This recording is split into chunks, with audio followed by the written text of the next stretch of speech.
Hopefully you can hear me. I got it on full blast, the air on full blast, because the devil is busy. He's busy. It's 90 plus degrees out here, and girl, it's October. We're in October. So I'm having a hard time with this. How about you? Anyway, let's talk real quick about 911. I ain't taking nobody's notes. Not a single body's notes. Because they did this 3-episode long stretch of this earthquake. And listen, I come to 911 primarily because, girl, I love Connie Britton, who any day now, bring her back. And I love Aisha Tyler. Not Aisha Tyler, Aisha Hines. I love Aisha Tyler too, but I love Aisha Hines. So, secondary to the primary reasons I come in is because every week it's a new story. Every week, new story, different case. I mean, the characters have a continuing storyline, but every week we catch files from different places and different faces. This 3-episode long stretch we had with this earthquake, I'm not here for it. I'm not here for it. I understand it was a big earthquake. It was horrendous and horrific. I get it. But the thing about it is, niece, I come to your television show so we can just swoop on through. And I'm sorry about my camera. Like I said, I'm in my grandmama's car.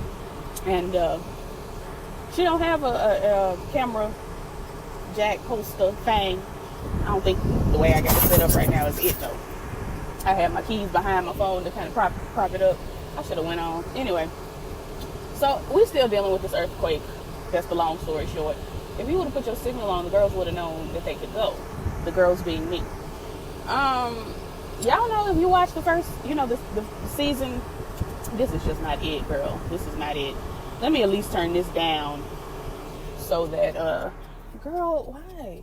So that y'all can at least hear me if you can't see me, because this ain't it. It seems like this is just worse than it was last time I recorded in here. I'm gonna go on and go.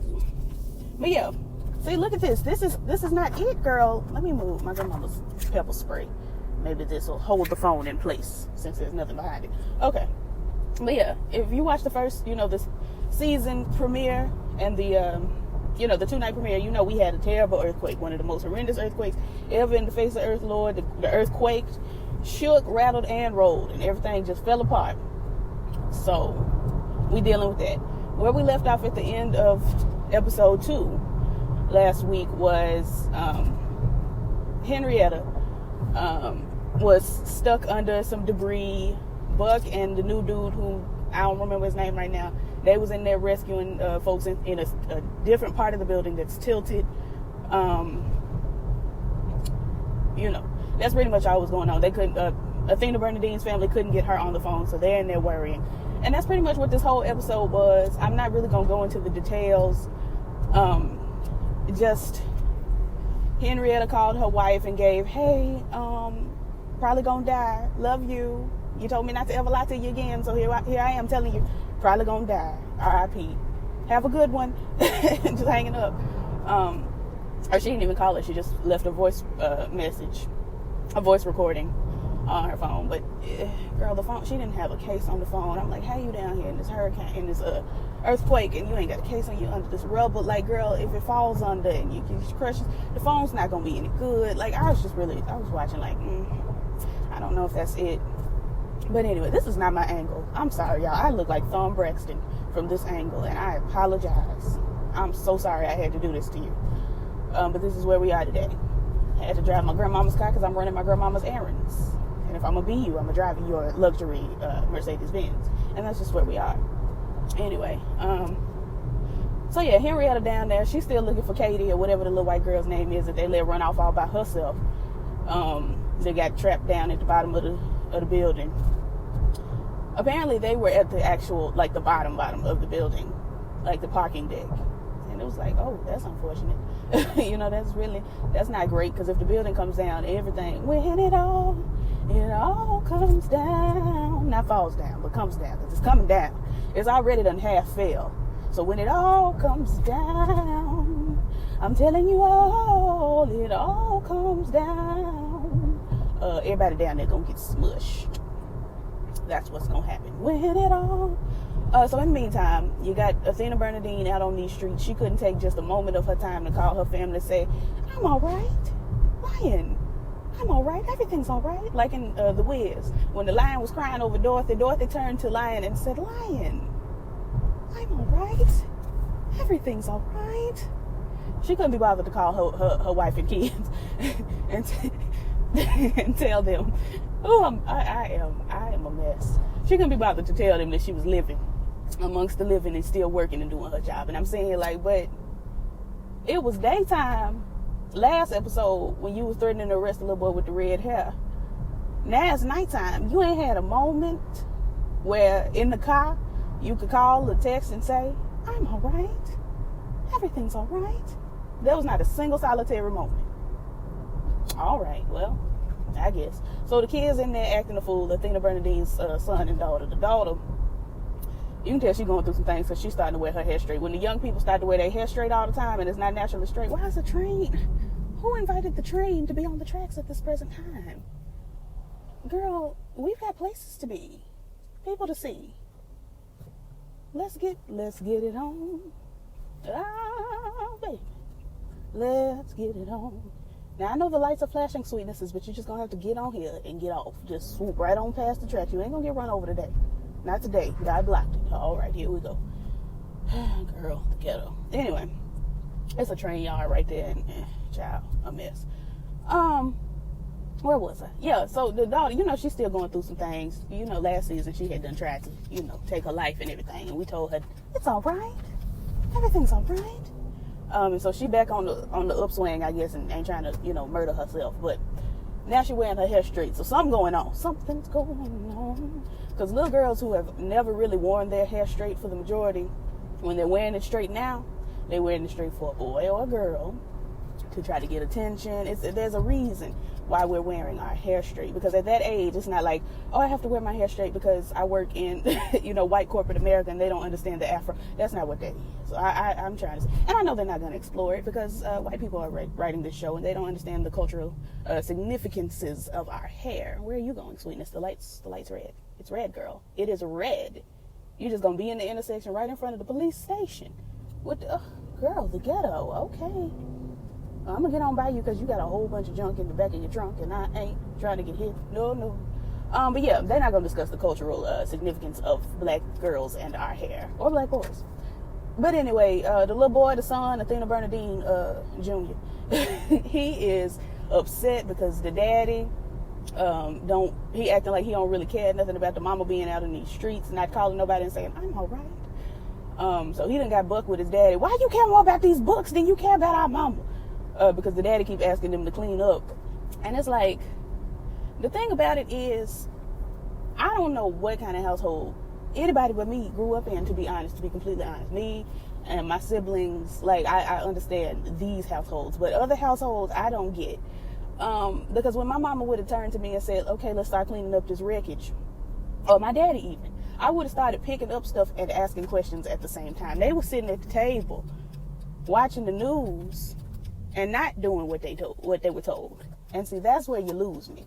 Because the thing about it is, your daddy told you to pick up this stuff. Y'all could have turned the iPad up on maximum volume and been listening while you worked, while you asked your daddy all these questions. See, this is where white come in. This is the white television. I'm telling you, they don't understand the nuances of being black, which is why I have to write a black show. I just have to. Because you don't really get to see pure black childhoods on television. When they show you a black childhood on television, it's usually a little black boy who sees all the drugs and the gangs in the neighborhood, and he either strives to be unlike them or strives to be like them. He might get murdered, he might not. Like, it's you, or the little girl, she might get pregnant, she might not. Like, that's what we see on TV. I want to show your mama asking you to do something and you do it. That's true black childhood. But anyway, so they was going through all of that, and I'm just saying, like, y'all really just could have obeyed your daddy and asked your questions at the same time. But whatever, though. In the meantime, Henrietta's still down there, girl, and the dog, the woman who had all that attitude, she passed away in the first episode, I believe. But her dog was still kicking it. He done led Henrietta over to where Katie is. Henrietta gives Katie back her shoe. Hey, girl, good to see you. You hurt? You all right? The baby said, no, I'm good. I said, what a miracle. What a miracle. Do Jesus. We ought to praise God right now. But did nobody praise God. But yeah, she get the baby, and they trying to find a way out. In the meantime, child, Buck and new fella, is it Eddie? I think it's Eddie. They up there, honey. They done met some difficult circumstances. They ran into a man, and I was asking my mama, why is it that there was only 2 people on this whole side of the building? That didn't make sense to me. They were so focused on trying to get the fat man to fill out the window and the woman. And I'm sitting here like, they not knocking on nobody's doors to see who in here. Like, it was a populated hotel. I understand that in the first episode of the season, they said that this side of the building was relatively empty. But that don't make sense. It's a hotel in Los Angeles. That don't make sense. So anyway, they ran into a gentleman who had a spinal injury. They got him on a ironing board, and they was lowering him down the elevator shaft. And let me tell you something. If I'm ever in danger, let's try not to have to put me in an elevator shaft when the elevator is above me. Let's just try not to do that. If the elevator is below me, slide me on through. But if it's above me, let's think about these things. Buck and Eddie was like, oh, no, it's going to be fine. It's cool. They get in there, honey. They put the man, the woman, everybody, the 2 folks they rescuing, and the 2 of them, they get on in the elevator shaft. And I'm sitting here like, how much rope do they have? What's the protocol? What's the procedure? How do you measure how much rope y'all niggas is going to need to go up at the tippy top of this building, get these folks out, come on back down? Like, it just, and it be taught to where you don't fall and bust your neck or your head or your spleen, anything. It just doesn't make sense. Logistically, how is the rope taut enough to hold you, but you have enough rope to be doing all the antics that they was doing? Somebody called me Bike. Now, I dated a firefighter, but he ain't never got into none of this carrying on, so I can't ask him. Anyway, what was I finna say? Yeah, so they in the elevator shaft, child, just minding their business. They dumb business. And, excuse me. The elevator started coming down because, girl, it's above them and it's hanging on by a thread. And I believe there was another, little tremor. And so they have to make these very sudden moves and swift and just get the folks out the way. And I'm just like, no God. But they got the folks out there, out the danger. But, child, it was on my nerves, I tell you that. That was the worst thing I could have seen all day. Had my blood pressure going up and carrying on. Anyway, so they got them out the way. Athena Bernadine eventually made it on home. But in the meantime, Mr. Athena Bernadine took the kids on down to the church so they could help. And I'm just like, these kids are worried about their mama. He tells them to get in the car. They get in the car and they end up at the church. And the kids are looking like, is mama at the church? Why are we here at the church? This don't make no sense. I don't understand why we're here at the church. And the thing about it is, you understand that these children are worried about their mother. You could have said, well, we're not going to worry on the ride to the church. We're not going to, spend too much time worrying about our mom, your mom. We are going to put ourselves to work and pray for her and all of that. But just popping down to the church and we gonna lend a helping hand. These kids are worried about their mama. Their mama. The only one who ain't never had a midlife crisis on them. Like, I understand you they daddy, but you did try them. You tried their lives. Anyway, telling you, it's like Kevin on Greenleaf.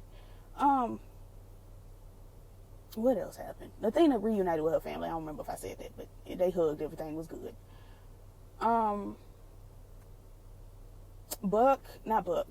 Eventually Buck, but Bobby and is it Chimney? Is it Jimmy? Is it Jiminy? Because I don't want to just say the Asian man because I can't really catch his name. I think it's Chimney, but I'm not 100% sure. Anyway, they volunteered to go on down to the bottom of this building and try to get Henrietta out. And they do. Long story short, they do all these antics on it, and they bust them folks out of there. And Buck and Eddie, they pop in just in time to help. And, Katie is on her back. The dog comes out. We just all saved. Look at God. And they playing all this happy, feel-good music. Do-do-do. And it's just like, yes, it's nice that Henrietta and Katie made it out alive. But let's talk about all the people that did not. Because they was trying to really give us this good wrap-up, happy endings music. And it's like, but girl, a whole bunch of people still died. But anyway, if I'm missing anything, girl, it's just lost. I can't think of it right now. But everybody reunited with their family. You see Eddie reunite with his son, and you see Buck reunite with his sister, or no, she got the news that her sister, his brother, whoever, the sister got the news that her brother was still living and all right. And she's relieved. I'm not talking about her because she's not Connie Britton, and that's that on there. But anyway, everybody's doing fine. And hopefully we can move on to something else next week. Like, comment, subscribe, all the things the YouTubers saying. I'll catch y'all in the next one. Peace.